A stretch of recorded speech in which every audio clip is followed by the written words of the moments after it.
जी नाजरीन, यहाँ समानी के मज़ाफ़ाती इलाका लखनपाल डब जो कि संदोआ डब की यूनियन कौंसल का इलाका है, मज़ाफ़ाती इलाके होने के नाते ये पहाड़ी और बुलंद-बाला और मुश्किल तरीन, यहाँ रास्तों की बहुत दुश्वारियाँ हैं।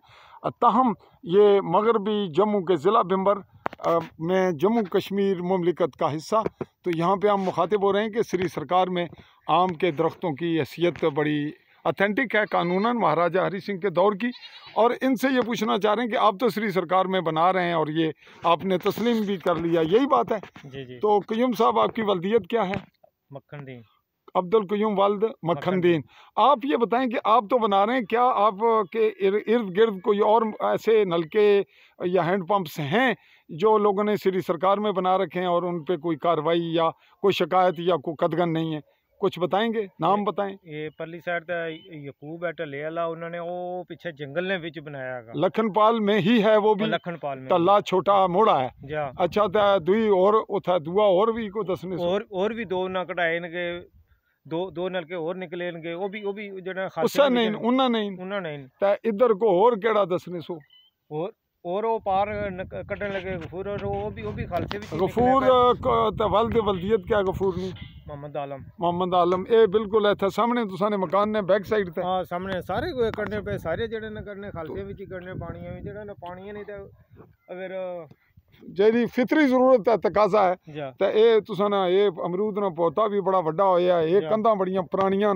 नाज़रीन, ये आप नोट कर रहे हैं कि ये चार दीवारी यानी ये बाड़बंदी, तो श्री सरकार तो ये बाड़बंदी ये 40 साल तो असाने जड़ी है ना 40 साल तो तुसाने ये बाड़बंदी दा कब्जा ता कंट्रोल ता बट्टे कंधा सन पुरानियां ने, ये बड़ी पुरानी प्लंथ है बहुत बड़ा।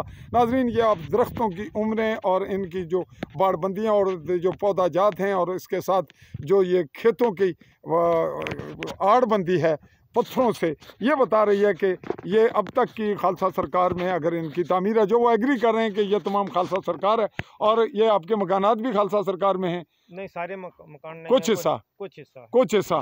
तो यूँ ये खालसा सरकार पे इतनी बड़ी तामीर और ये सब कुछ और बाड़बंदी और नॉर्मल अचानक पानी के मामले पर अगर स्टैंड होता है तो ये नज़र आ रहा है कि महकमा माल की ये बहुत बड़ी ख़तरनाक खराबियाँ। और अगर एक शख्स के लिए ये सहूलत है तो बाकी भी रियासत के बाशिंदे और शहरी हैं। और यूँ बहुत से लोग ज़मीन अराजी न होने की वजह से, रिश्वत न दे सकने की वजह से, बासर न होने की वजह से रियासत छोड़ के जा चुके और ख़रीद के आगे पीछे जो रह रहे हैं, बल्कि उसका नुकसान यह है कि उनकी वजह से आबादी शहरियत भी मुतासर हो रही है और लोग अपने जम्मू कश्मीर के बजाय किसी और मुल्क के बाशिंदे बनने पे मजबूर हैं या उनके असरात उन पे पड़ रहे हैं, जिसका सियासी, जोग्राफियाई, समाजी, माशरती तमाम असर इस रियासत के शहरियों पर पड़ रहा है। तो फिल वक्त इसी को यहीं वाइंड अप करते हैं और दीगर जो इन्होंने हैंड पंप जिनके मुतालिक बताया उन पे भी महकमा माल से करेंगे सवाल। तब तक के लिए आली न्यूज़ के प्लेटफॉर्म से मुमलिकत जम्मू कश्मीर से चौधरी फजल रहमान चाहेगा इजाज़त। अल्लाह हाफ़िज़।